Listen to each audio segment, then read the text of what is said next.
அனைவருக்கும் வணக்கம். அகத்தவம் ஆண்டின் ஒவ்வொரு நாளும் செப்டம்பர் 3ஆம் தேதியை காண உள்ளோம். அகத்தவம் ஆண்டின் ஒவ்வொரு நாளும் செப்டம்பர் 3ஆம் தேதி ஒரே சொல்லில் கூற வேண்டும் என்றால் மிகுதியாக என்று சொல்லலாம்.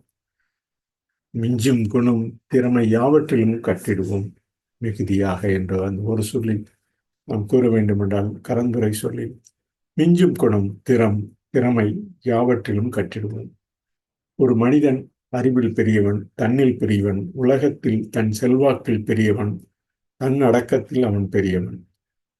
மனிதனின் மனதை உள்ளடக்கிய இயற்கையின் மறைவான பொறிமுறை ஆற்றல்கள் இயற்கையில் உள்ள ஆற்றல்களைப் போலவே புதுமையானவை. அவை முனைப்புடன் வழிநடத்திச் செல்லும் அறிவார்ந்த ஆற்றல்களின் கலவையை விட மிகவும் தாழ்ந்தவை என கூறி அவரின்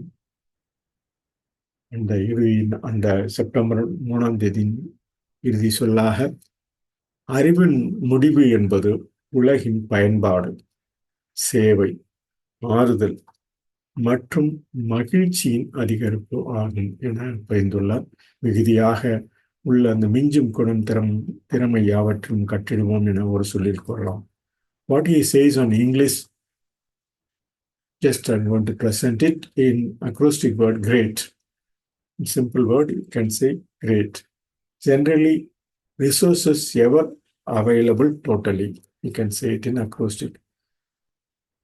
What he says on September 3rd, a man is great in knowledge, great in himself, and great in his influence in the world.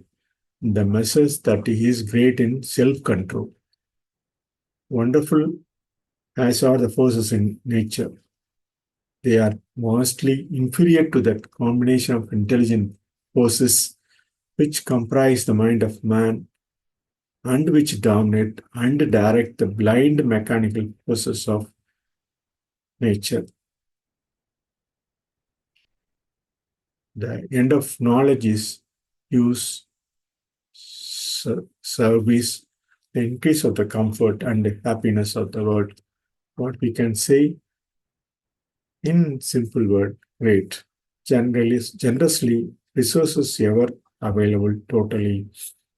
This I'm concluding with the simple Tamil word, மிகுதியாக மிஞ்சும் குணம் திறமை யாவற்றிலும் கற்றிடுவோம் என கூறி September 3ஆம் தேதி பதிவில் James Alan பதித்த அந்த நாள்தோறும் ஆண்டின் நாள்தோறும் என அகத்தவம் ஆண்டின் நாள்தோறும் என்ற பதிவினை நிறைவு செய்கிறோம். நன்றி, வணக்கம்.